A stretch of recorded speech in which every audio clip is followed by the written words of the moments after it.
Live. Good morning, good afternoon. I hope everyone's having a good day. I'm here with Patrick, InfoSec Pat. How you doing, man? What's up? How you doing, man? What's up, Big Kev? How's everything, man? Good, Saturday. man. Good. I'm glad to have you here. I appreciate you take the time to talk to me and take the time to come to my channel. The reason why I have you here today is because you know that I have an IT support channel, KevTech IT support channel, and one thing that I never spoke to you about, or we never actually dived into, is your journey in help desk and how did you get a job in help desk and why and how did you end up in help desk? Because I know that you're in cybersecurity now and you've been in cybersecurity for a while, but like you never actually talked about your help desk experience. So can you I guess share some light on that? And before you even do that, can you reintroduce yourself because nobody people that are new probably don't know who you are. So introduce yourself first and then we'll talk about your journey going into IT and help desk. Yeah, thanks, Kev. My name is Patrick, also known as or AKA InfoSec Pat. That's my YouTube channel, all my handles and all that stuff. And a little bit about me. I'm from the Northeast, and I just love helping people get into IT and cyber. Specifically, my journey is more into cybersecurity. If you guys want to get more into IT, help desk, sysadmin, obviously you're at the right spot. You're with the man Kevin. But yeah, so yeah, that's a good point. I never really dove into my experience and my where I really started, right? It's mostly into the cybersecurity, how I transitioned. I talked about PayPal getting hacked, and that's what intrigued me to get into this, blah, blah, blah.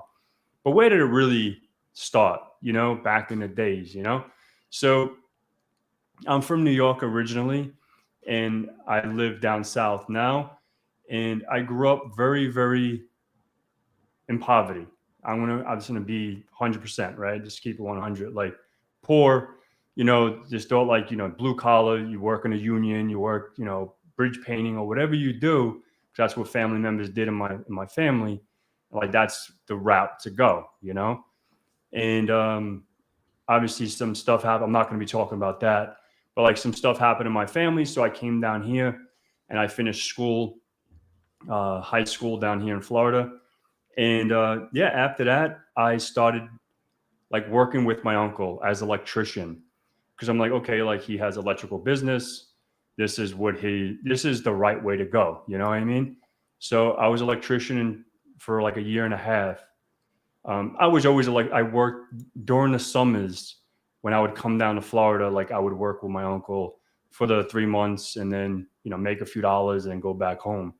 But yeah, so it's really digging into my archive, Kev. So hang tight. So yeah, so like getting into IT was a little different for me, like really from the beginning because I had a family member, like one of my uncle's good friends. He worked he played video games. He was into the whole IT world, and at that point, I don't really talk like I said. I don't talk about this, but I was working at CompUSA. Before like then it was Tiger Direct. So I was working at CompUSA, but I was working on the floor selling things. I didn't even know what I was selling. Like I knew it was computer shit, like, but I didn't know really what it was. Like I knew what a hard drive was, but I didn't really know what it was. If you go to Best Buy now, you as a techie, you go to Best Buy, you ask them about, DDR5 RAM, and they'll talk, blow smoke up your ass, right? When you really know what you're talking about. So I was the one that would blow smoke up people's ass. Like I was like, oh yeah, you need this drive because you need, this many gigabytes. I'm like, I didn't even know what a gigabyte was. But anyhow, so I knew I wanted to do something different because, I hurt myself physically, I hurt my back, and being an electrician wasn't, you know, I didn't want to do it, right? I just like my back was hurting, like it was a lot of physical labor. And I always shied away from the computer because, I always thought that was a nerdy thing. You know what I mean? I didn't grow up as a nerd. You know what I mean? I grew up in the streets. I grew up totally different than you computer people, right? So I was like, nah, son, like I ain't with that. I'm not with that. Like, and he's like, no, like this is where the dough's at. Like this is where the money's at, blah, blah, blah. So I was like, yeah, like, all right, like what do I have to do? He goes, okay, where you at CompUSA, like try to see if you can work at the service desk where they clean up the viruses, like the Geek Squad, when you use like the Geek Squad MRI disc. If anyone ever remembers that, it would like you would insert a disc and it would do everything for like 7 hours, run every bloody scan in the world. And that's what I did. And CompUSA had their own version of that. I still didn't know anything, right? So it's like get some experience at CompUSA, and then I'll get you a job really hands-on, Excuse me. So I worked at CompUSA, I think, for maybe a year, maybe if that long. I don't remember. But then I transitioned to EdgeMed, like a company called EdgeMed. And that's where my uncle's friend worked. And then that's when I really started getting like A+, Network Plus, I didn't even get the Security Plus back then, but like all like the, Linux Plus and all the stuff that I did back then. Then I did the MCSE for 2003 server. And I was there for like 4.5 years, but I was help desk, right? It wasn't your traditional help desk. Like I didn't work for a specific company, right? We serviced, they were an EMR development application, EMR developing company. So they would develop a medical record application. So we would install that application onto the doctor's computers, and we would be the support for that application. So at this very moment, I wasn't supporting like networks. I wasn't supporting like, routers, switches, servers. I was supporting the application. And yeah, just that's where it all stemmed from. And then I'm like, I want more. You know what I mean? I can't work for, X amount. I'm not going to disclose what I was making, but like, I'm not going to work for this amount of money. Like, I need more money. He's like, oh, like get this cert. I didn't really know what certifications were. So I did my MCSE for 2003 server. It was probably the hardest track. I always say the A+ certification was probably my hardest certification till this day. But the MCSE was 7 exams, right? So, and you do 4 exams, I believe it's 4 or 5 to get your MCSA for Microsoft Certified Systems Administrator before you do your system engineer. And I failed my 6th exam. And I was like, Jay, like his name is Jay. I'm like, Jay, like, I don't know if I can do this, bro. Like, this is hard, man. And I'll just stick with the A, the MCSA. He goes, oh, like if you get your MCSC, we'll get you bumped up like $3,000. Remember, I was like 23 years old at this point. I was like, shit, $3,000. Damn, I'm rich. So I was like, I bet. So that's what I did. I finished my other 2 exams, got my $3,000, and then I transitioned to a better help desk for an MSP. That's where I really learned a lot more. Then I started, help desk for like when you work for an MSP, they call it support desk or help desk, but you're doing server stuff. You know what I mean? It's not like you're just doing, Kevin's favorite, installing printers, reinstalling drivers, etc. You know what I mean? Like you're really doing some like back then it was like virtual PC before like Hyper-V was really a thing. Maybe some people on this stream probably don't even know what virtual PC is. But this is before the whole, VMware and all that stuff. They were competitors for Zen server specifically. But anyhow, yeah. So yeah, your mic is going out a little bit. Oh, can you hear me now? Yep. Yeah. Sorry, I guess have to put this bloody thing by my. Yeah. So. Yeah, static. It went out. The mic is going out for some reason. Not sure what's going on with your mic. I don't hear you. Can you? No? Yeah, there we go. Now I hear you. All right. It's weird. Yeah. I just can't touch anything then. But yeah. so yeah, that was pretty much everything that was like more of my help desk life. And then I transitioned to system administrator, system engineer, network engineer, cloud engineer, then into cyber. Yeah, that's one thing I tell everyone. That's one thing that I tell everyone, and not to interrupt you, Pat. And thank you for sharing that information with me. a lot of people don't know this, but like some of the stuff you do in help desk is actually cybersecurity related. Some of it. I'll give you a hypothetical example, because of what you spoke about when you installed applications, right? That goes through a process, which is a SLA, service level agreement process, and it goes through change. It goes through a lot of, I guess, a lot of people. Like, you cannot just install something on the fly. Like, for example, right, I have to install an application, and XYZ application. Before you even install that app, it has to go through cybersecurity, and they have to approve it.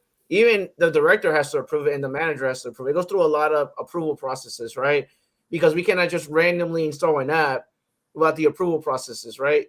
And also, we don't know what that app is going to do on that computer, because it may open up some sort of vulnerability, like a port or something like that, or a service, right? So these things are very important, and a lot of people don't know that when you work help desk or IT support, technically some of that is part of cybersecurity, because you're dealing with asset management, and you're dealing with compliance, and you're dealing with things that go on when you're setting up this application or the software. And also, you have to get the proper channels of approval for that too, right? You can just randomly install it. So those things are very important. And then that's just one thing in cybersecurity that people don't look at help desk like that. But that's, if you think about it, you are technically doing cybersecurity and help desk. That's number one. Number two, when you work help desk or IT support, if you're making changes, right? Like we talk about privilege, least privilege, PAM, right? And all that good stuff. When you're making changes on Active Directory, whether it's through memberships and security groups, that is part of cybersecurity as well. If you're doing, we're talking about IAM stuff, right? Identity access management. You have to actually, those things are in help desk. We do some of that, right? And IAM stuff. So some of the IAM stuff we do that in help desk. So those things are also important, and you can actually pivot and tailor your resume to cybersecurity if you're doing some permission changes on someone's user account. And the other thing that I like that you spoke about, which is MSP, because I worked in an MSP myself. When you work in an MSP, you're gonna have you're gonna be all over the place, right? With MSP, you're working with multiple companies, and it's not just one company. You're working with multiple companies. You're working with asset management, maybe retail, maybe finance services, maybe nonprofit, right? It really depends on who you're working with. It's not your regular IT support or help desk. You literally have access to the servers. You literally have access to RDP to certain things. And if you work for an MSP, you may see like a knowledge base article for let's give you like a hypothetical example. Like when you're working with a customer, literally, like if you want to find out more about that customer and what they have on their network diagram, you may see something like IT glue. I'm not sure if you're familiar with IT glue, Pat, but IT glue has information in there, and it tells you what their network diagram is, what are their username and passwords that they use to log into their devices. It gives you a bunch of information that basically, that's what I had to deal with when I worked in an MSP company. I dealt with IT glue and inventory, asset management, logging in, touching Cisco firewalls, touching system servers, remoting into servers, and then having MFA, obviously, when you're remoting in, a bunch of stuff like that. But yeah, you brought up a lot of good information, Pat. Thank you for sharing that. I just wanted to throw my information down. I don't know if you have anything you want to say. Yeah. So add on what you said just now about IT glue and all that stuff. So the main application when you're working as an MSP is an RMM tool, right? Remote management. What is it? Remote. What is it? RMM? Like remote management, whatever RMM stands for. Like monitoring management. I think it's remote monitoring management. And that's like you can use Kaseya or Enable. Your mic is going out. Oh, it's static. I don't hear you. Don't hear you.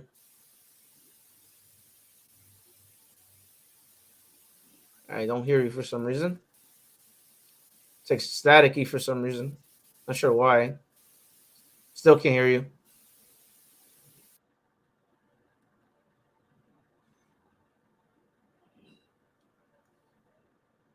Can't hear you for some reason. Yeah, your mic is going out for some. I don't know what's going on with your mic. You're having a lot of help desk issues. Jesus Christ! Oh my goodness. Still can't hear you. Yeah, I don't hear you for some reason. Like my mic works, but yours is not working for some reason.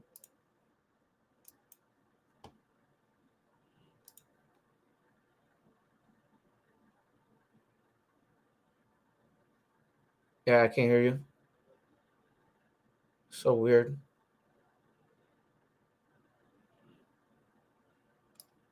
Still don't hear you for some reason.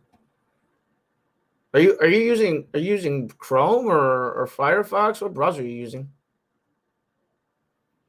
Yeah, maybe try a different browser.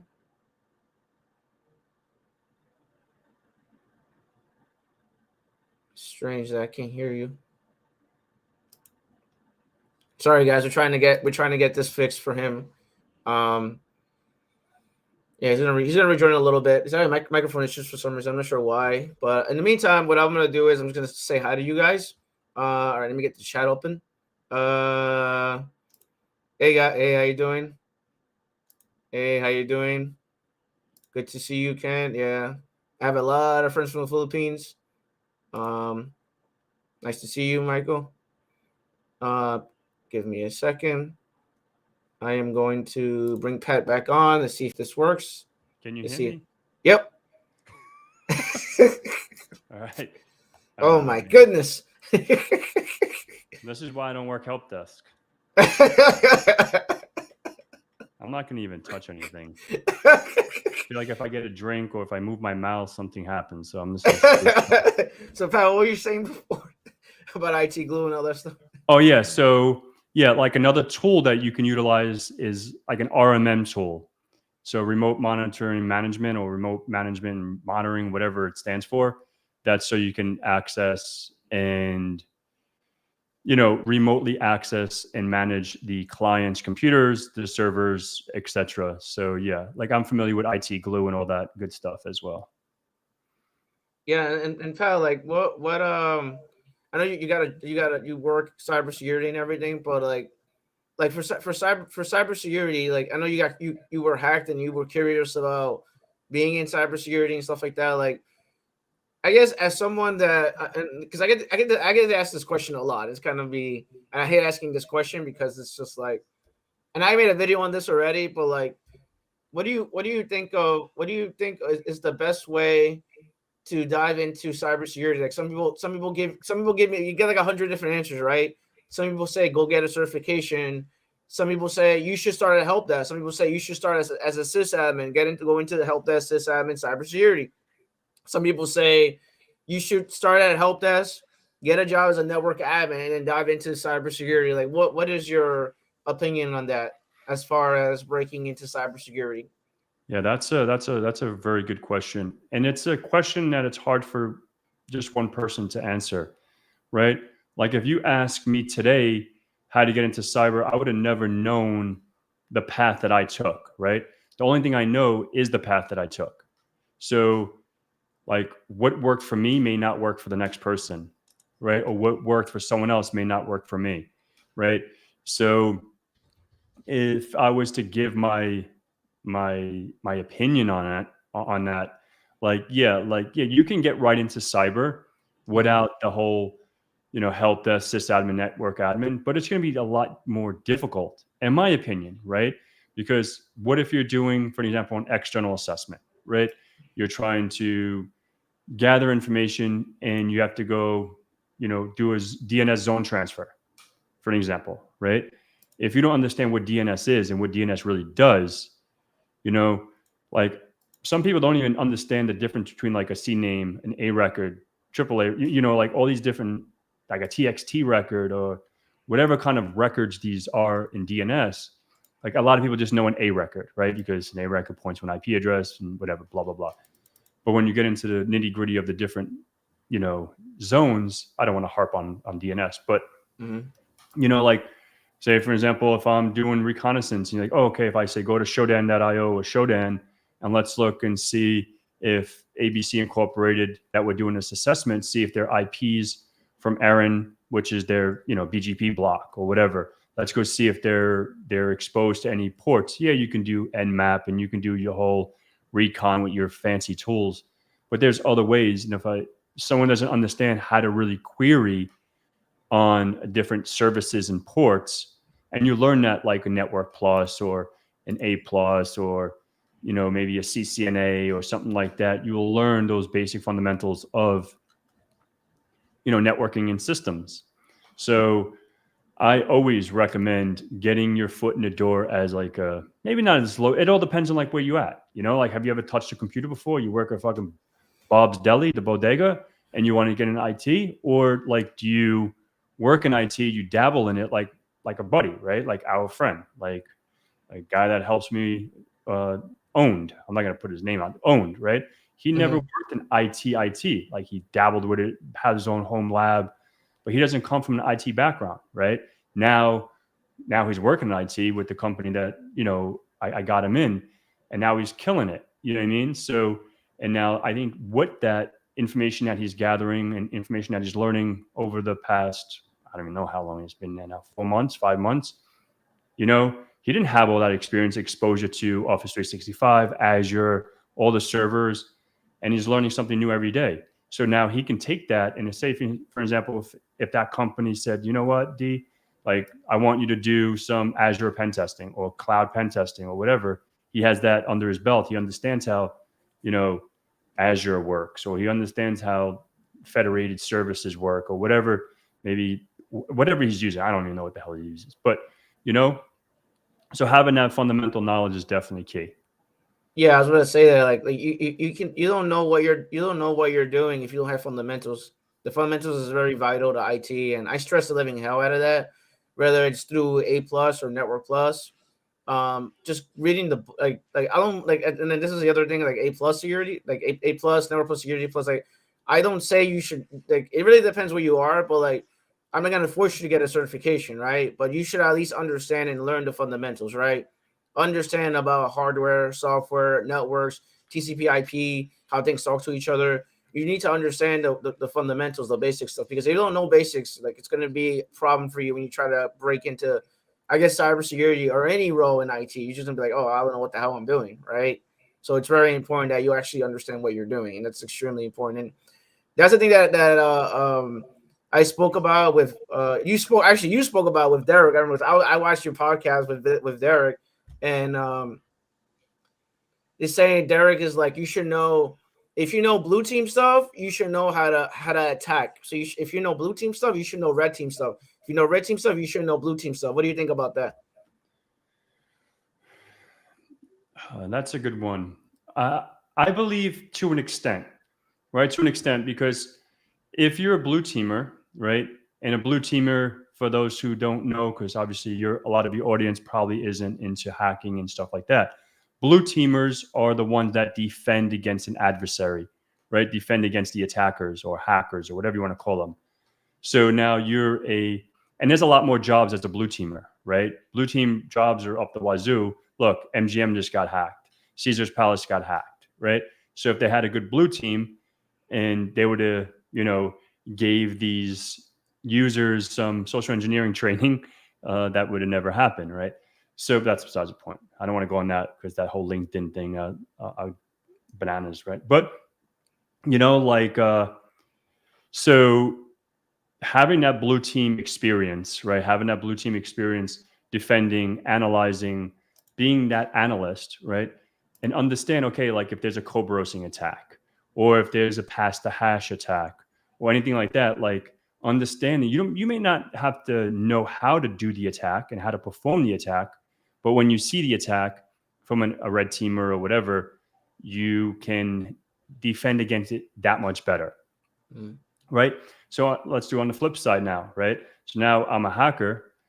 If I'm going to invade, maybe EDR invasion, or if I want to bypass your endpoint detection and response, CrowdStrike or Defender or Cortex or whatever you're using for your endpoint protection, having that understanding of, okay, like if I trigger something, how will the responders, the IR team, incident responders, defend and report on that incident, right? So, and with that, then you can go and maneuver and maybe, that.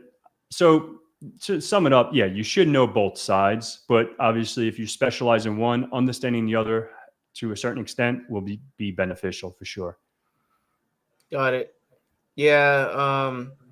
I was going to ask about that because I know Well, in my job, I deal with golden ticket attacks, silver ticket attacks. I deal with bloodhound, metasploit, and certain attacks, and that's why I was asking that question, which is people don't know how to practice red team stuff, and this is why I emphasize the living hell out of home labs, because if you could literally, if you want to, like literally, Pat, you could literally set up a home lab, right, like VMware VirtualBox, right, and then set up a server like 2019 or 2022, whatever, right? And then literally set up Active Directory and then get another VM, set up Kali Linux and attack that server, right? And then go to Mm-hmm. town on that server and attack it, right? Like you could make a lab out of that. That's literally like a lab idea right there. And then you could add those skills to your resume, and then you could talk about it when you go for a job interview. So like, what are some, I guess, what are some labs you recommend for someone that is trying to learn these skills or these things, if that makes sense? Yeah. So, you touch on a few cool tools, right? Enumerating Active Directory with Bloodhound. You have to use something called Sharp Hound to ingest that data and get that data from your AD, and then you ingest that into your Bloodhound, and then so Bloodhound's, all that's doing is enumerating AD to see your shortest path to your DA account.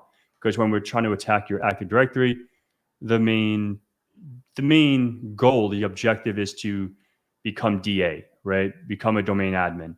So yeah, so the way I have my lab set up, I have a little server rack right there, if you can see it. I have a little server next to it. Oh my goodness, your mic is going out again. What the heck? It is? Yeah, slowly trying to go away. Yeah, can you hear me now? I hear you. Yeah, it's a little staticky.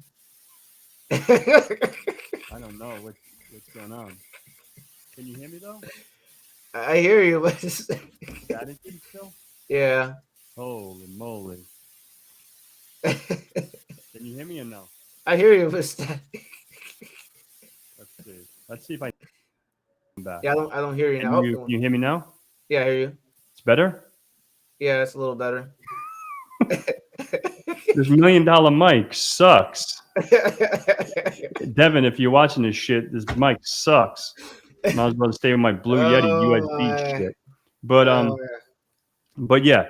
So getting back on track with the home lab. So yeah, just like you said, using VirtualBox, let's try to stay free 99, right? Mhm. So having a machine, maybe 16, 32 gigs of RAM will be preferably like 36 and 32 gigs.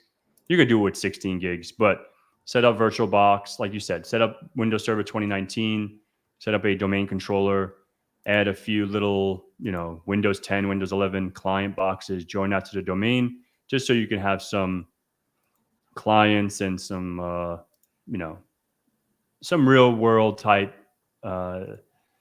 experience, right? And then you can install your favorite flavor of an attack OS, right? Kali, Parrot, whatever, Black Arc, whatever you want. I would recommend Kali because a lot of the tools are already installed.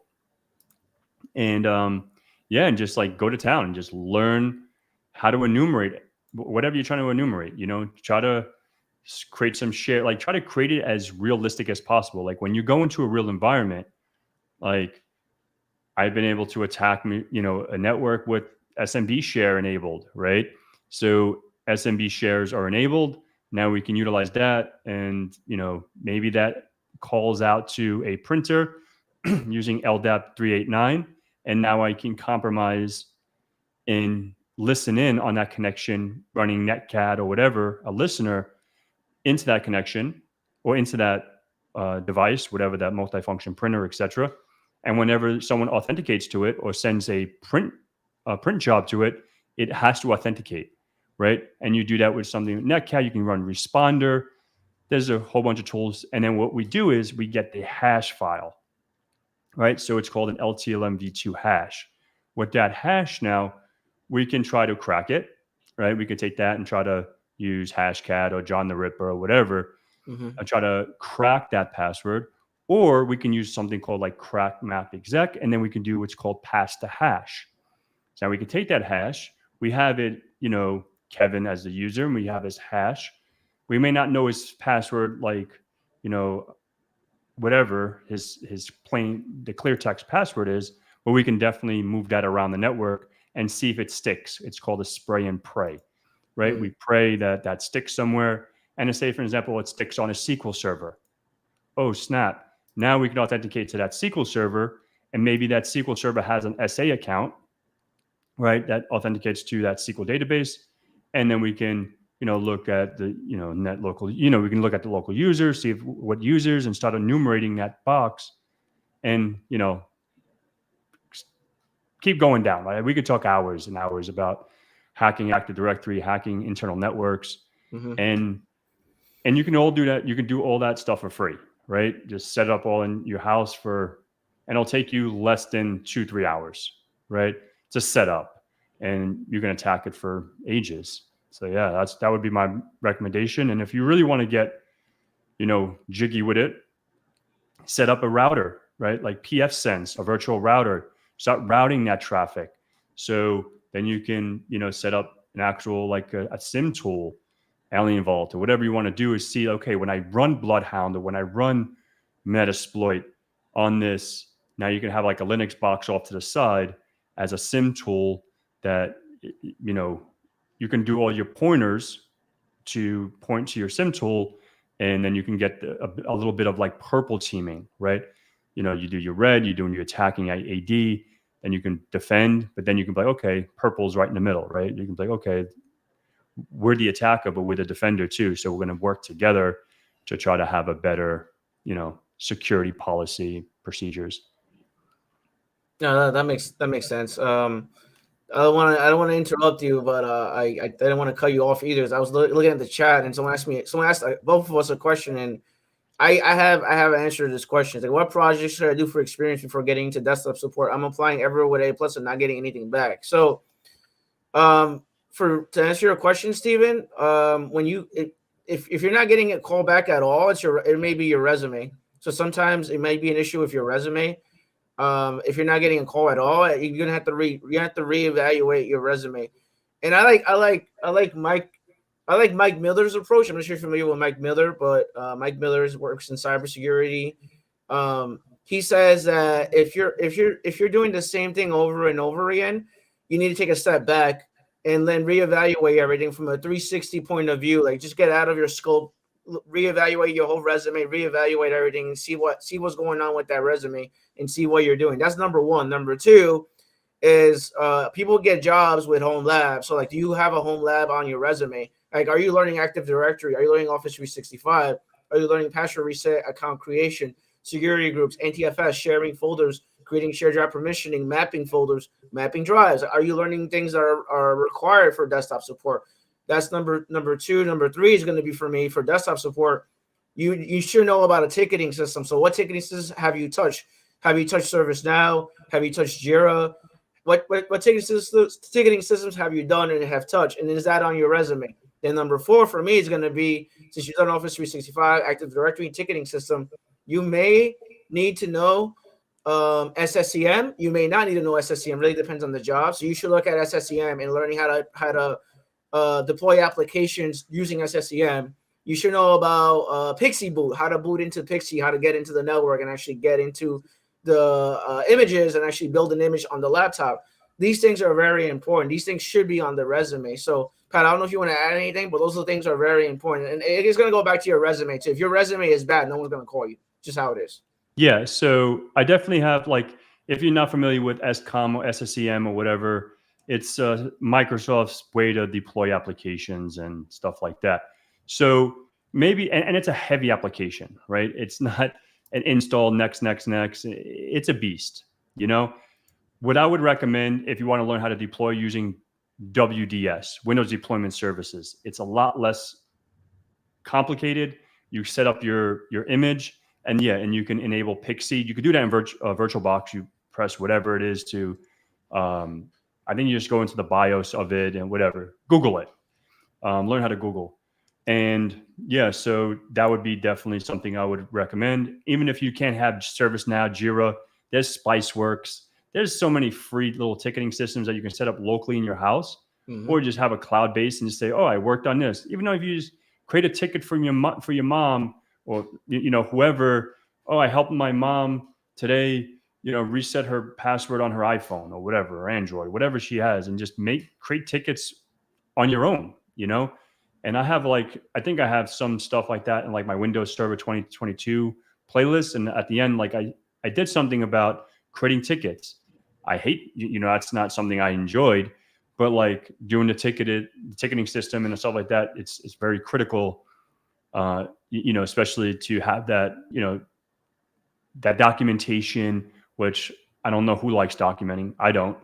But managers and directors love people that document stuff. Yeah, They that's love why I it. just use ChatGPT. Let it do it for you. But yeah, so yeah, why work hard when you can work smart? But yeah, like I think utilizing all the all the tools that you have at your fingertips, there's no excuse not to get a position. Like I said just about a couple minutes ago, I have a friend, and obviously it's not networking. Networking is super, not networking, routing, and switching. Network with folks, and because sometimes it's not what you know, it's who you know, right? So start networking and just talking to folks, and really, I get messages on LinkedIn on whatever, like, hey, I want to learn this. I will tell you to go kick rocks with your shoes off. You know what I mean? If there's no substance behind your message, go kick rocks. Like, I don't care, but like if someone's coming at me like, hey, like I really want to learn this. I've tried this. It's not working. Here's a screenshot. Can you help me out? Or whatever. If it's a technical issue, I'll take my time and do it. But if someone's just like trying to get a handout, if I can, like a skeezer, nah, I ain't with that. No, that makes sense. I agree with you. That's why I talk about building genuine connections and actually getting to know people first.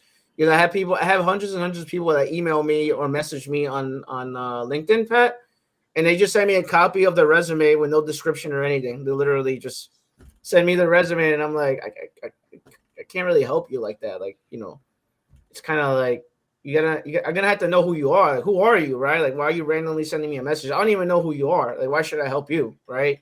So try to build some connections. Try to build I guess genuine connections and get to know the person as a human being, right? It goes back to being a human being, the human aspect of it, right?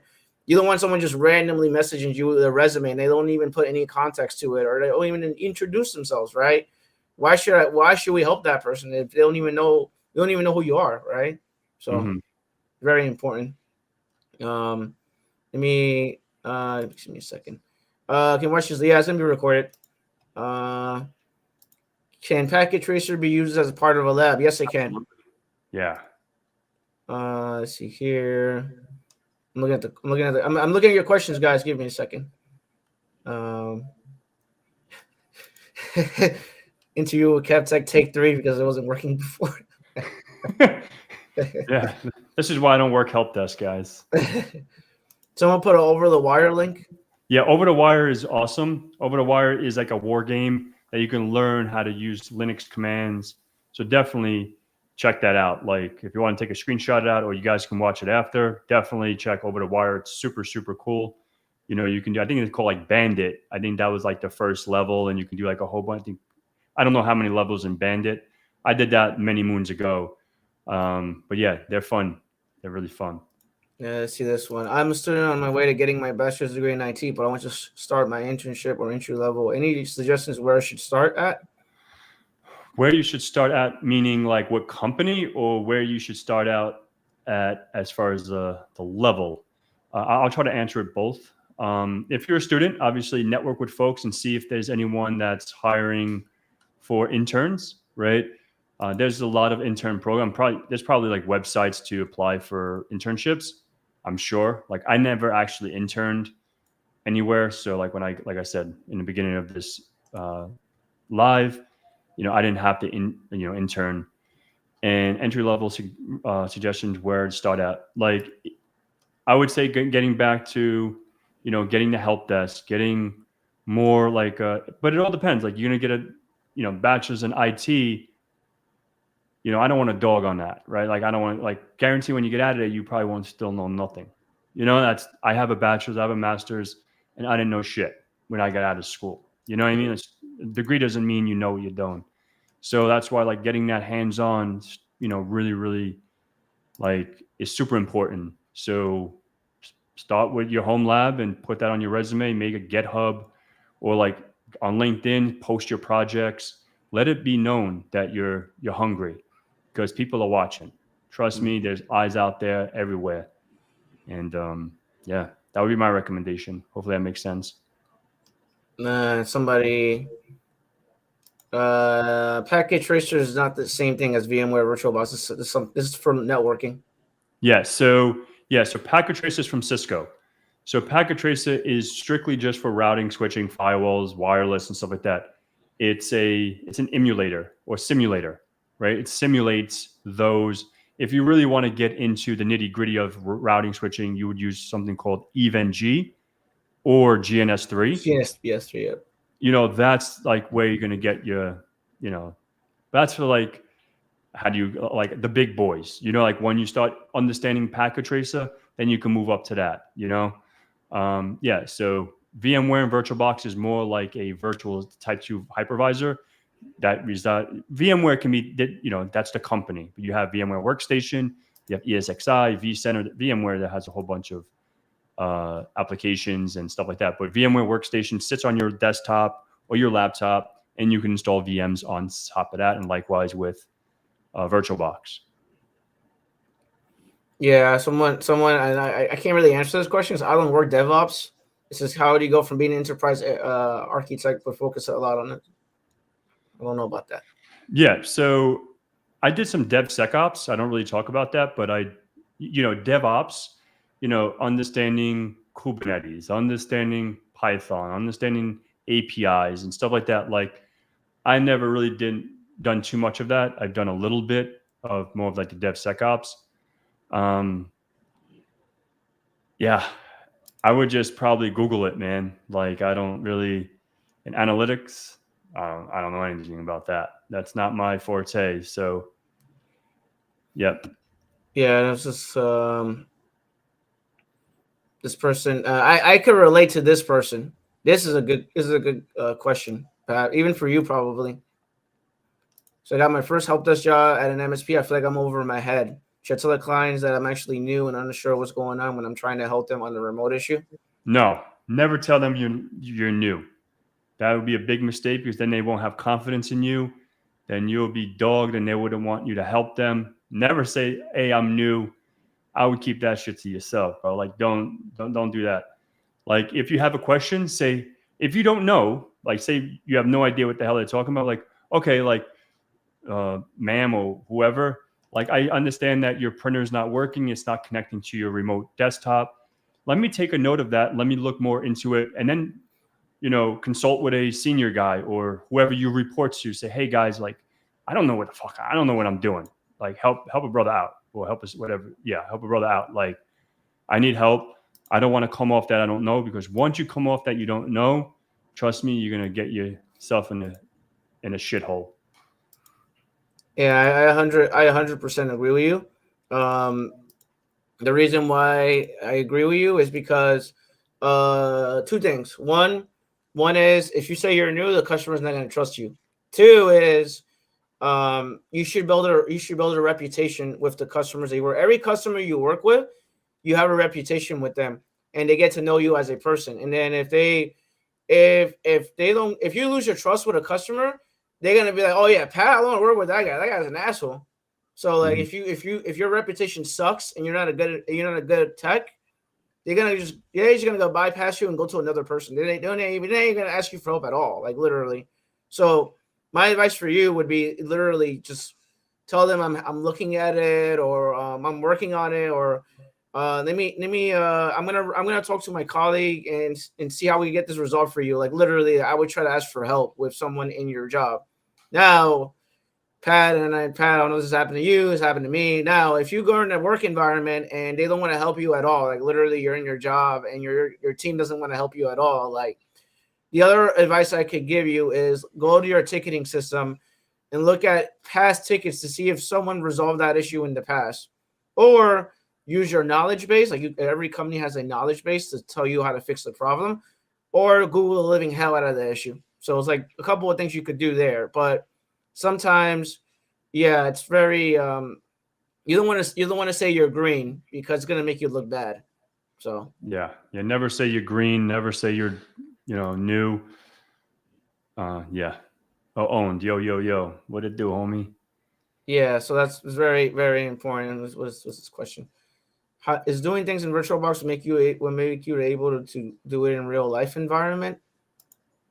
Yeah. So absolutely.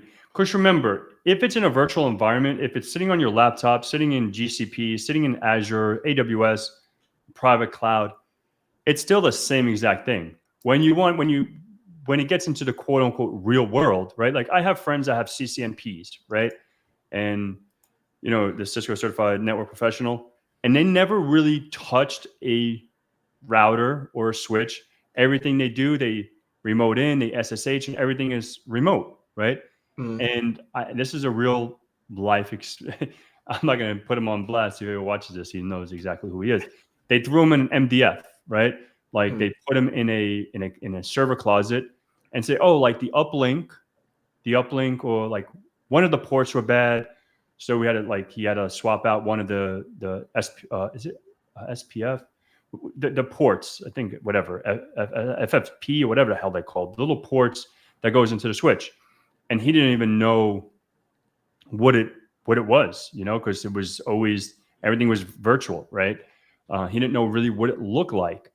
So yeah, like doing stuff in VirtualBox and VMware, Workstation, etc. Yeah, you can bring that to your real world environments. But when it comes to like the interconnecting of it, that's where it's going to get a little different. Like if you have a VirtualBox or VMware, let's talk about VMware for a second. Like VMware Workstation, right? You have all your labs set up in VMware Workstation, and now I have VMware on my resume, and now they stick you in an environment with vCenter and clusters and data centers, and you're like, oh, I thought you knew VMware, but now if they're talking about DRS or all these different, HA and fault tolerant and whatever, all these other fancy things in the VMware environment, and you might be lost. So, there's definitely, something that carries over, but not everything. Man, I this is a good, no, Pat, you made a good point, but this question. What's up? EC console, I don't even want to talk about.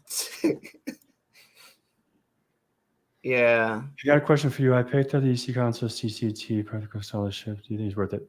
So I don't want to say too much about, like I have EC console, obviously you can see them. I have ECSA, I have LPT, I have CEH, CHFI, and then also I'm a trainer for EC console, right?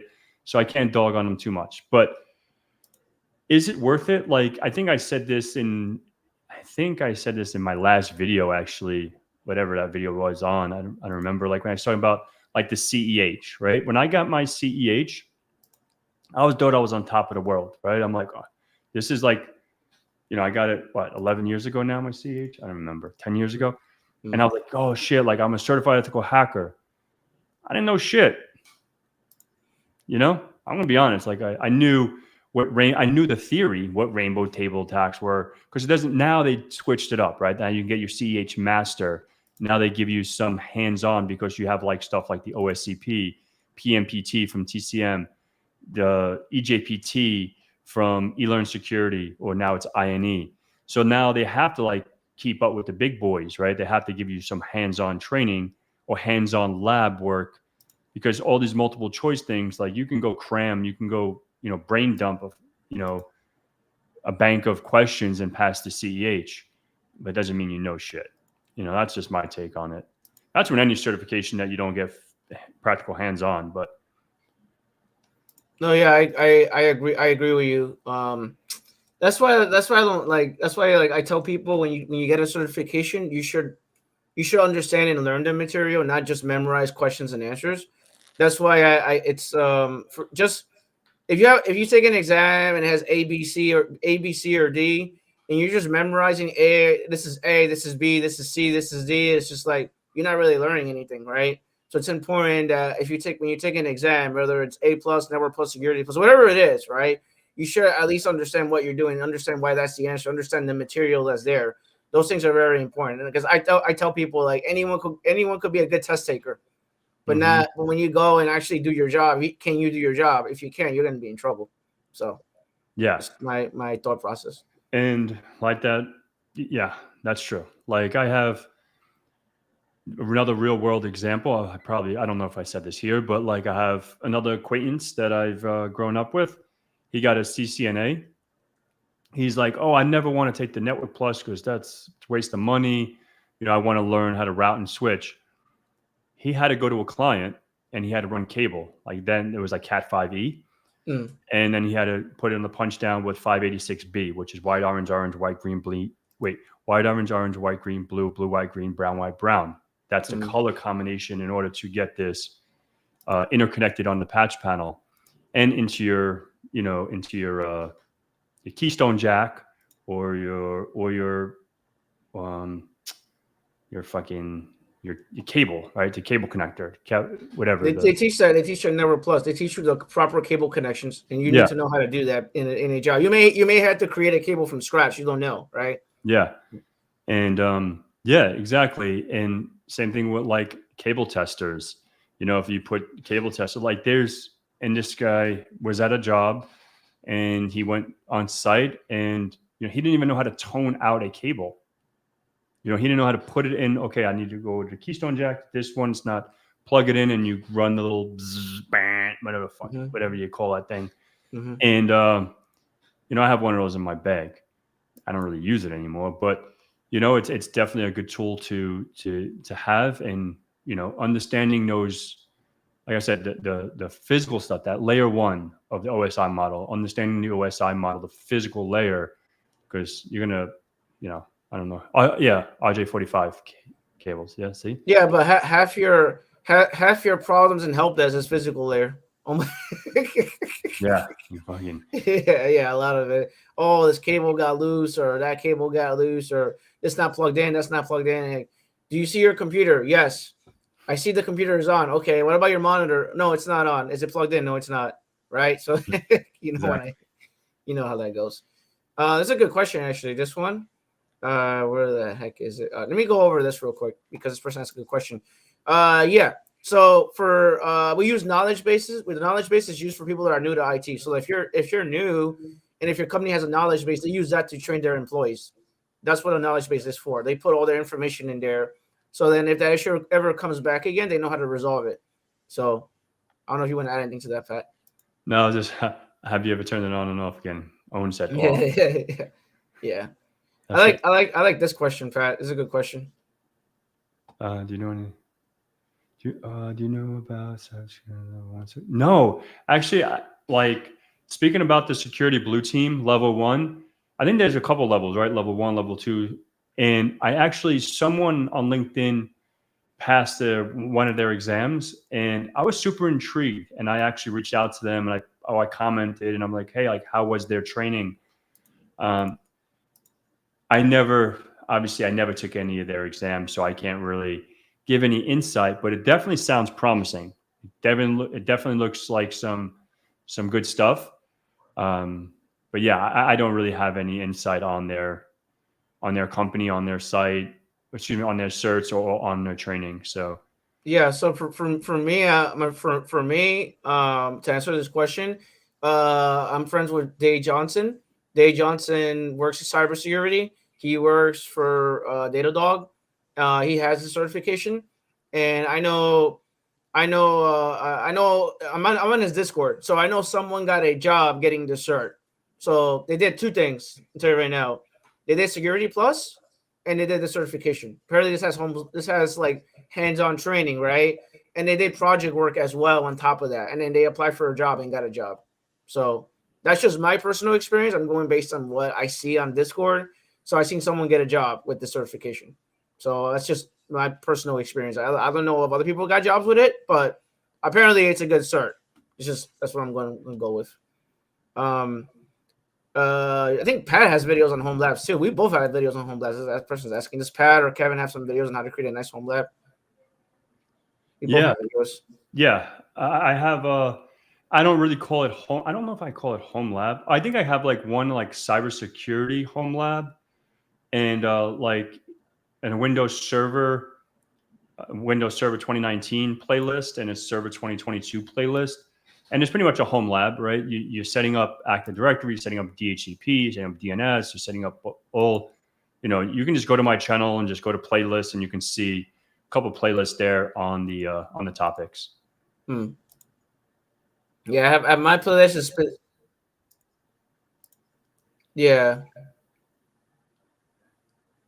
My playlist is it's Active Directory, Office 365, PDQ. It's a bunch of stuff. So yeah. All right, we're getting close to the hour, Pat. Yeah. So any we could hang out a little longer. If anyone has any questions for me, AD is the fundamental of the yeah. How was how's I guess what was your opinion of Defcon? How was it? Oh yeah, man. I enjoyed Defcon. I enjoyed, and I'm just laughing because Kev and I hung out at Defcon. And I think I was more about other things than the hackers, right? I was just always like I was more there to like arm wrestle people because everyone wanted to arm wrestle, including Kevin. He couldn't move my arm, but maybe next time when I see him, maybe he can move it a little bit. But that was really fun. Like that's what really came to fruition with this get jacked or get hacked. So if anyone sees that, well, I'll get to that in a minute. My ADD is kicking in. So what DEFCON, I think was an awesome experience, like meeting so many people, right? And it was a little overwhelming because, I'm just a little guppy in the sea, and I only been at it like on the interwebs and like exposing my face for only like 3 years, right? Like before that, no one knew who I was, and I don't want no one to know who I was. So like having so many people like come up to me and say, "Oh, InfoSec," like I felt a little overwhelmed. Like I didn't expect that. Maybe I'm like, okay, like maybe like 5 people, but remember, there's like 30 or 40,000 people there. I don't remember how many people. There was a boatload of people. So that was really humbling, right? That so many people that really enjoyed my teaching style or whatever, like videos that helped them. If it was getting through a hack the box machine or a try hack me, or just labbing it up. And the other thing was what I was just saying, like when I was arm wrestling with people, like how it started was me and a friend James, we were in line to get our badge, and I guess like someone didn't realize how big I was in person, and some kid who came is like, "Oh, like are you whatever InfoSec Pat?" And I'm like, "Yeah, man." Like he was, "Can we take a picture?" I'm like, "All right, dude, I'm not a fucking celebrity, but all right, let's take a picture." and he goes, "Would you mind if we arm wrestled?" I'm like, "All right, we can try." And he was not a scrawny kid, you know what I mean? Like he wasn't jacked, but like he was all right. And I was like, "All right, let's do it, dude. Like I'm fucking down." So James kept the spot, and I went to a table, and then I realized, like, wow, I'm fucking strong. You know what I mean? Like this kid couldn't move my arm, and I thought he was fucking with me. You know what I mean? I thought he was like messing with me. I felt his might. You know what I mean? Like, I felt him trying, but I'm like, try harder, dude. And I'm trying with all my might. And I'm like, all right, and I slammed him. And then that's where it all started, right? And then I met Kevin, and then I bust Kevin's balls. You want to do arm wrestling? He almost had a seizure. The same thing. He was trying with all his might. Boom. And then it all went from James to like the whole gang we were with, right? Yeah, I had to go like, "Hey Pat, look over there." Exactly. And then the last hope was Pseudo Zeus, right? He's pretty jacked. Yeah, and he's same thing. And I think I had that in my video on like my experience with DEFCON. And thank you to Devin for editing that video for me. And like I was just standing there laughing at him, like, "Come on, dude, try harder, man." Like whispering it, like fucking with him. And he was trying all his might, and obviously I slammed him too. So now at the end of that, I was like, yo, like I always make things up in my head, like rhyme schemes, right? So I'm like when I was there, I'm like, yo, James, like if I don't go to the gym, I want to end up slapping someone. You know what I mean? Like, so I ended up like, slap will get jacked or whatever, like jacked, like robbed. You know what I mean? Like back home, we say, yo, let's go jack this kid. This means rob him, you know? So now it was like, okay, get jacked or get hacked. But my thought process wasn't hacking a computer. It was more hacking your mental health, right? So it's like, if I don't work out, I'm not going to be mentally all there. Like I want to be upset, or if I want to be, you know, like you take out steam at the gym, or if you're fighting or whatever you're doing, and this is how you release stress. Mm-hmm. So now I was like, okay, like I can make a little slogan, get jacked or get hacked. So that's something I'm working on. And yeah, that's pretty much how my Defcon experience went. And, you know, meeting you and so many others was super, super fun. Yeah, man, definitely. I enjoy meeting you and everyone else. You could join Pat's Discord if you're having issues with his videos. He's stuck on chapter 7 or of your video course. Oh, nice, dude. Great. I put a question, but no answer. You put a question on my video, or sometimes, Alejandro, like sometimes, like if you put a comment on there, like I have to approve them. Like they just don't show up because I had some dum-dums out there like say some stupid stuff. So every single comment I have to approve. So sometimes I get like a lot of comments, and if I don't get to yours, just hit me up on like Twitter, like send me a DM on Twitter or Instagram or somewhere that is more personable than just throwing it on a comment on the video. So we can definitely, I can try to, jump on Discord, jump on a remote session and try to help you get that server core created. Pat, did you say is there a B size in Florida? Oh yeah. So I'm putting that, not to interrupt you. I'm putting that because of this chat. I'm down in West Palm near you. I even applied to C3, but I didn't get a call back. You know of any events in the area for networking? Okay, awesome, dude. Like, hit me up on LinkedIn. Like, send me a private message. Yes. So if you're in West Palm, there's something in Boca. Every first of the month, there's a DEFCON meetup, and like at Barnes and Nobles off Glades Road. I don't know if you know. You just hit me up on LinkedIn, dude, and like we'll make some stuff happen, and we'll talk about some other stuff about C3. So yeah, we'll get you. Gotcha. Cool. And then someone did ask a good question. You say that cybersecurity is oversaturated. What do you think about that? It's a saturated market. No, I don't think so at all. Like, there's not enough of us. That's why everyone gets hacked. But when people think about cybersecurity, everyone thinks about the adversary aspect, the hacking, the putting the mask on and hacking away. There's so many jobs on the defensive side where they're really needed that it's not enough. That's why places get hacked. So, yep. Yeah, Jay, dude, hit me up, dude. We got you. All right. I mean, because I'm trying to go over the questions. Yeah, man, no rush, dude. What are the best certifications for level 1 tech? Obviously, that depends where you live, but obviously A+ is a good thing to look at if you're trying to break into IT support or help desk. Build a home lab, fix your LinkedIn profile, fix your resume. It's very involved. So I don't know if you want to add anything to that. Yeah, like A+, Network Plus, and maybe like Microsoft Azure cert, like the MS, what is it, MS 900 or MS whatever, like the $100 one, the fundamental one. Because everywhere you go, they probably have Azure, right? They probably have maybe Defender, maybe they have Azure, maybe they have Office 365. They have something probably in the cloud that you should know. So having that exposure will definitely be beneficial. Yeah, I agree. I'm just going over the questions because people were asking questions, and I'm looking at all the questions. Yeah, go for it, man. No rush. I want to keep you here forever. It's no problem. I have laundry to do, so I'm still. There's a good question right here. Like, how do you get out of your comfort zone if you can't talk to people? Oh, I never had. All right, I can elaborate on that. So, when you say you can't talk to people, are you like an introvert when it comes to? For example, I'm just going to throw this out there, right? Because I like to joke around, right? With the biddies, right? We always say the biddies. So, like, are you like, if you saw a girl, you're a dude, right?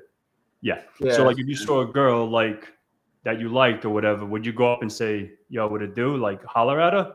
Or you're just like, nah, I'm not with that. You know, like, so are you an introvert even on every single aspect? Or is it like meeting new people at work or just in social settings? Because I'm an introvert, right? Like I like to, you know, do my own thing. But if you put me in front of people, like I'll talk your ear off. But I only talk about things that I really like, right? You start talking about me about the moon and the stars and the ocean, I'm gonna go to sleep, you know?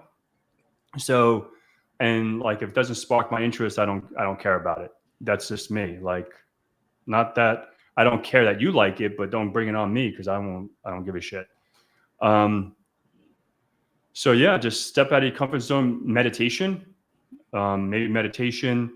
I think maybe might help with that, and just would help me speak on camera because I was never an introvert, right? Like I was never like introverted in the sense of meeting people because I was always be able to meet people, but getting on camera, I would have anxiety, right? Like literally, like I press record, I would stutter, I wouldn't know how to say things. So my way of getting over that was talking to myself in a mirror. And thank you to Keith Barker. He's the one that taught me that. He's like, talk to yourself in the mirror about the topic and get comfortable listening to yourself speak out loud. Because remember, you're not talking to an audience. You know, like, because when you're talking, you expect a response back, right? Like if I'm saying, hey, how are you? Kevin, what's going on? Pause. Then he just say, oh, I'm doing well. How about yourself? So when you're talking in a video that you're recording, it's just you talking. So it was really hard for me in the beginning. So that's how I got out of that. And it wasn't comfortable for me. And that's how I got out of that.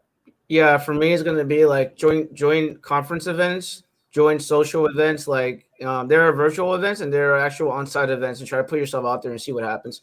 And then the other thing is you could literally join Toastmasters. I'm not sure if you know what Toastmasters is, but Toastmasters they give you the ability to talk, and then they grade you based on how you talk. They actually tell you what you did wrong. If you stutter in a word, you stutter in this, you can't say that. You can they actually correct you with talking, and they try to get you out of your comfort zone. So you could do things like that. It's gonna take a while. I'm gonna be honest with you. It's gonna take a while because not everyone is able to talk to people. It feels really awkward at first, but you slowly get into it. Someone had a question directly for you, Pat. Can you explain the most rewarding project you have worked on so far?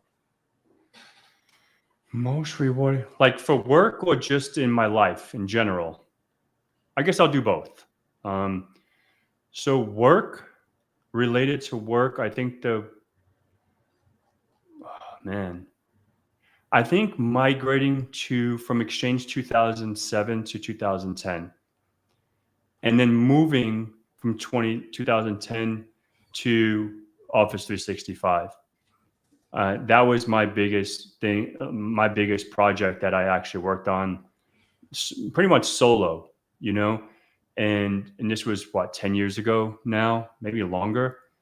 And no, it was from 2000. Did I say Exchange? Yeah, 2007 to 2010, and then 2010 to Office 365.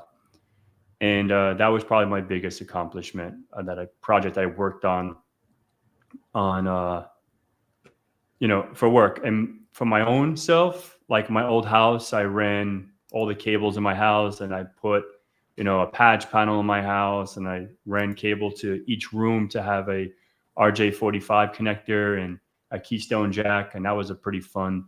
And obviously, like setting up a DVR system, my cameras, and that was that.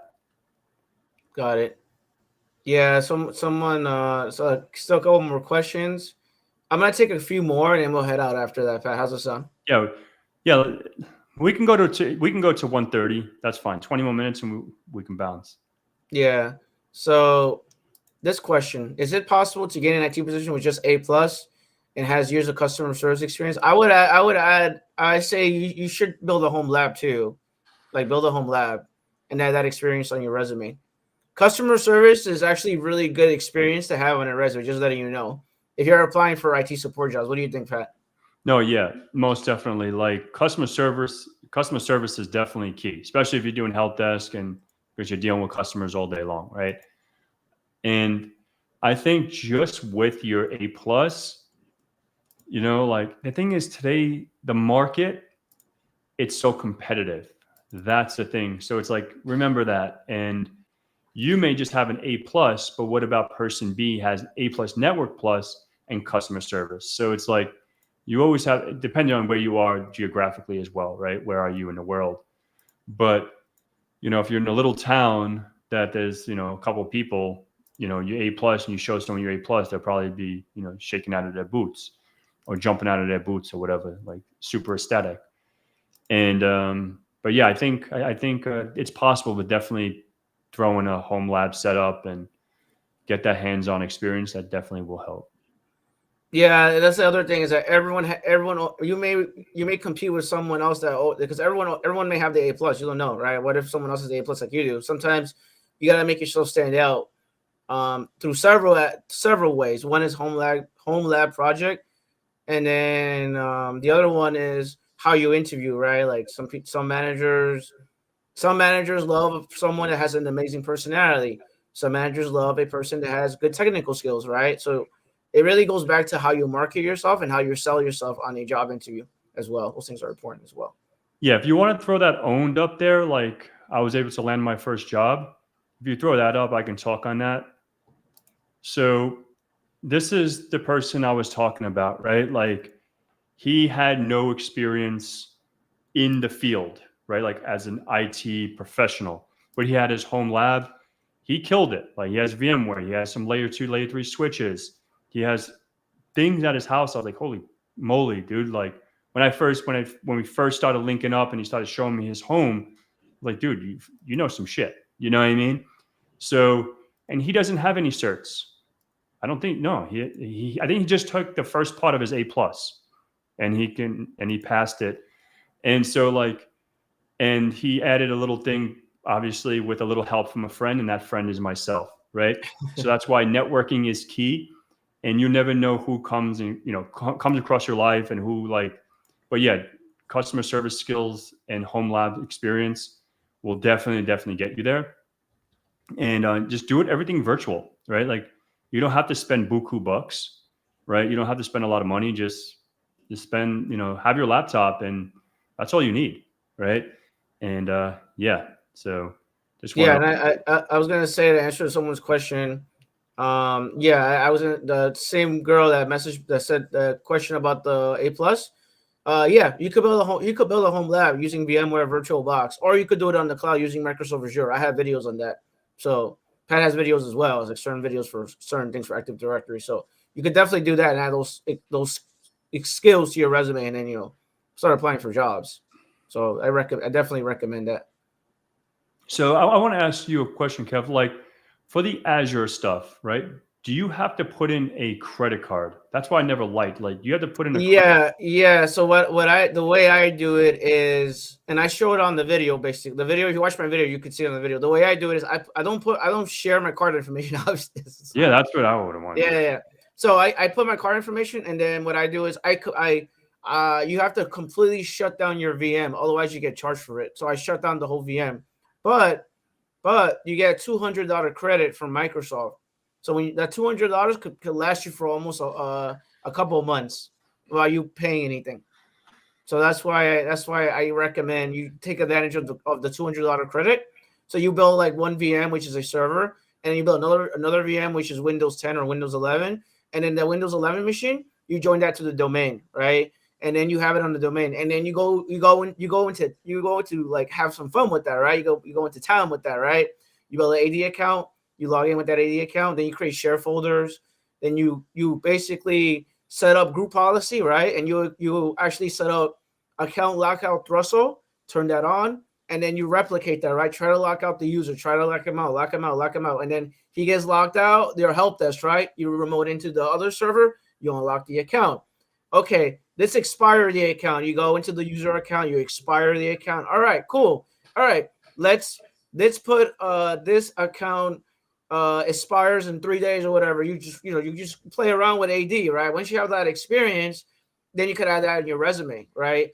And then when you go to the job market, you could talk about that on the job. You go to your job, and it goes to this job, and they see, okay, I see that you guys are asking for Active Directory. I actually have done that on a cloud environment, and I understand password reset, account creation, server manager, how to go into group policy, GP update, GP edit. I understand these things, and that's the reason why you should hire me. So these are things you want to sell yourself, right? And then you could tell that's how hiring. This is how over 600 people got jobs on my YouTube channel because of that, Pat. So hopefully that answers your question. Yeah, dude, that's sick, man. That's Yeah. super cool. Yeah. And Kevo, my laptop is sold. I can't run Windows 8. I don't have time for Windows 8. He's Windows 8. Yeah, you need a new laptop. Yeah, man. Yeah. Like, if it's I don't know who you are, man, but like if you're on a budget, obviously recycle, reformat that thing, and try to do what you can. But or maybe if you have a few bucks, sell what you got and use that money towards something else. You know, you can.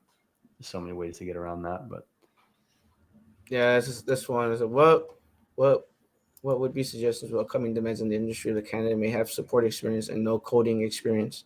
I have zero coding experience. Me too. Zero. Yeah. All right. Maybe I have 10%, right? Maybe I'm under, underestimating myself or whatever, but I can read code, right? If you give me a Python script, I can run it in PyCharm. I can open up and, I can make some edits or whatever.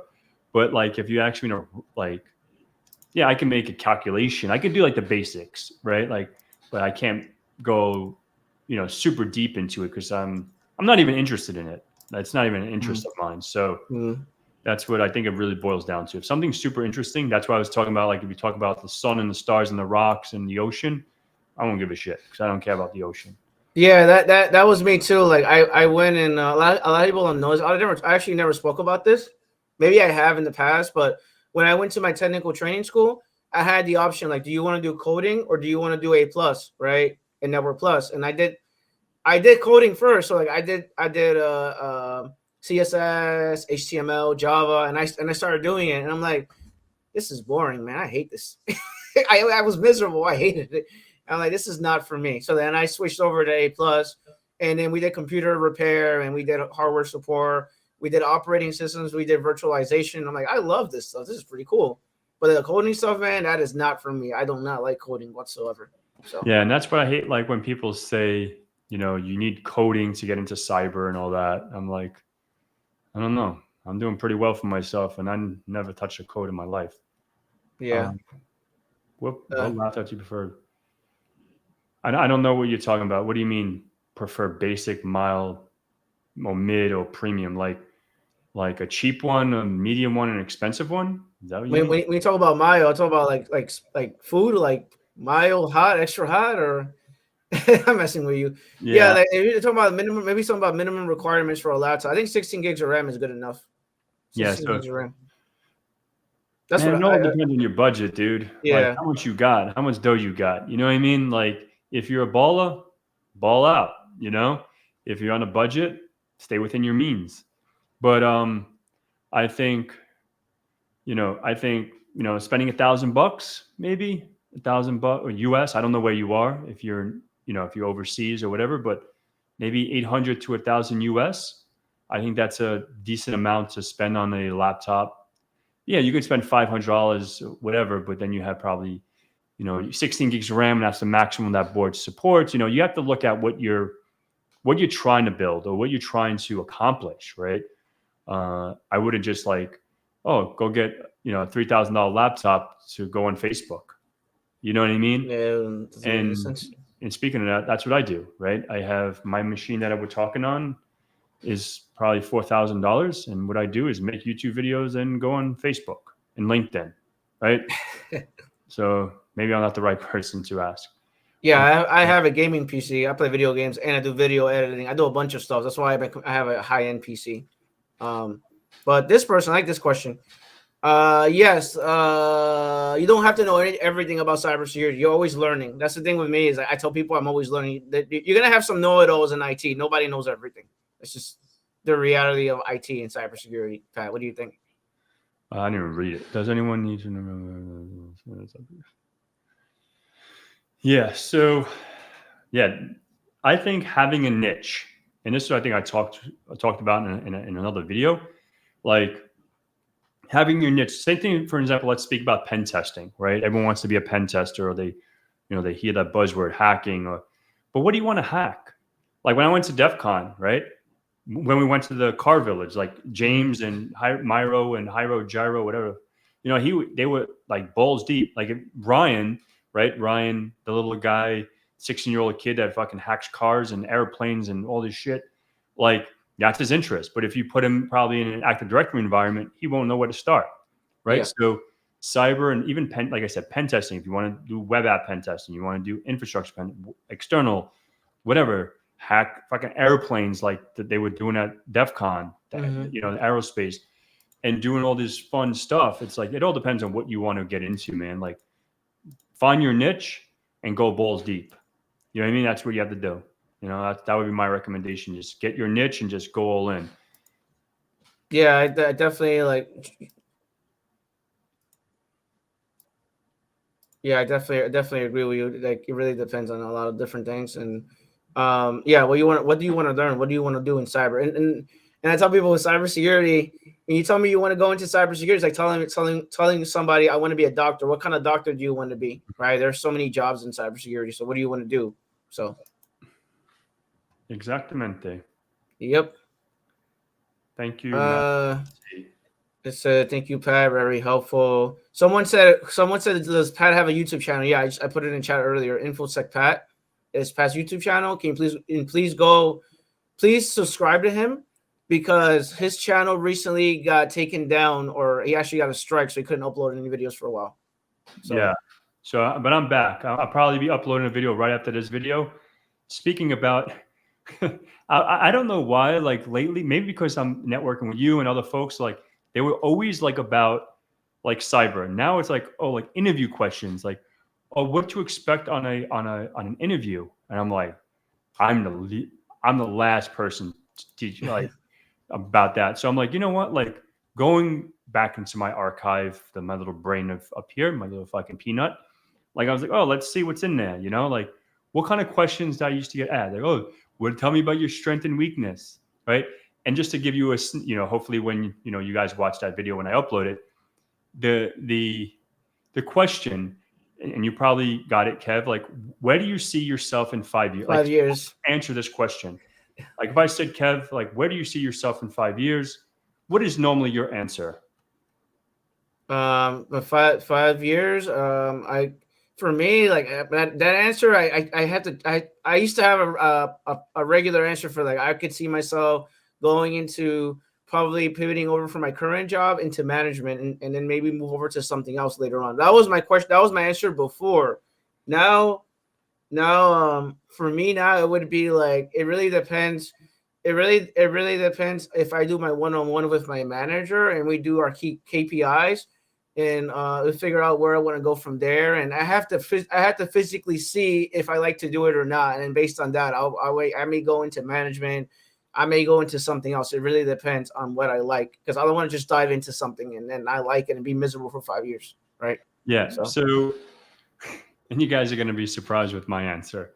Maybe some that people that know me won't, but when I get that question, and I said it in my video 2 hours ago, I always say alive, period.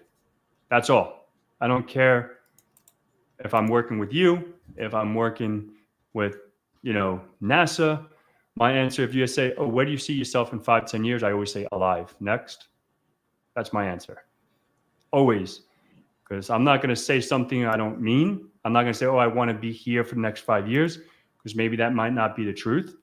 Maybe I want to, retire in 5 years. You know what I mean? Like, I don't know. All I really know is what I want to be in 5 years is alive. So that's always my answer. And people's like, don't have it. I don't know.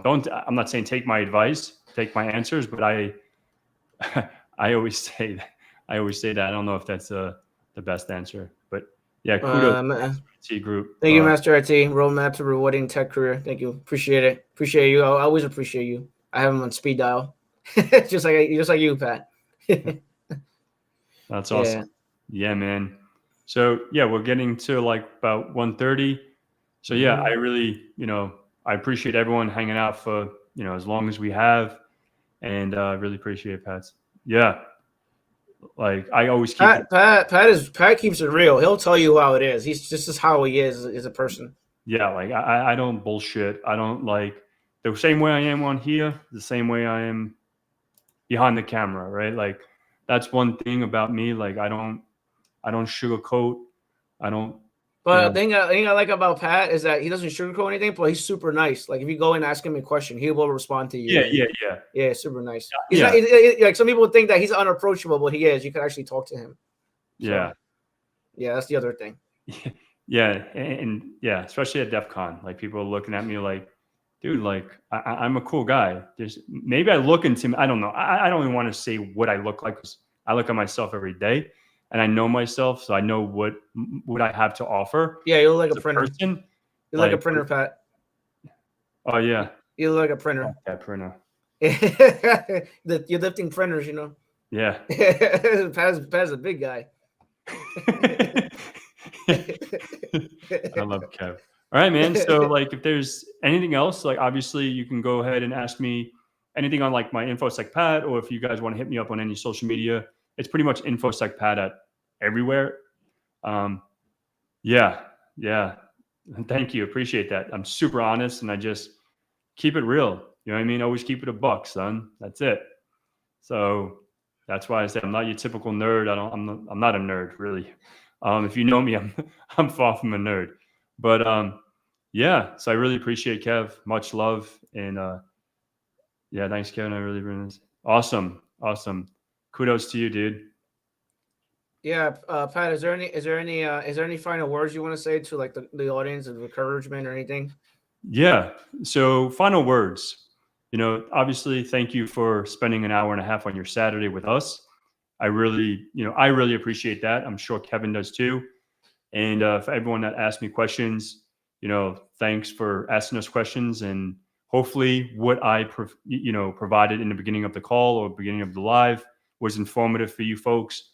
And giving you a little backstory about me. There's a lot more about me that that people can learn. And I really appreciate, even if you go subscribe to my channel, that support and love, I really appreciate it. And if anyone ever sees me at any B-sides or any conferences, that's what I'm going to try to start doing. I'm going to be in a B-side in Orlando the first week of October. So if you guys, anyone's out there, come through, say hello. I'll probably make an announcement probably another week or so. And, I've been speaking at I spoke at 2 conferences already since I've been back from Defcon. One was virtual, one was in person, which was pretty cool. And so I thank everyone for the support, man. That's all I got to say, and much love. Yeah, man. Cool. I'm gonna let you guys go.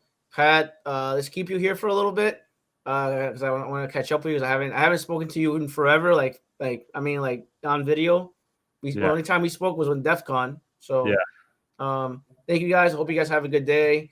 I'm super busy today, by the way, guys. If you guys are gonna message me on LinkedIn, I'm probably not gonna answer you because I'm very busy today because I'm working on my onboarding for the teacher stuff because I got a job for the college.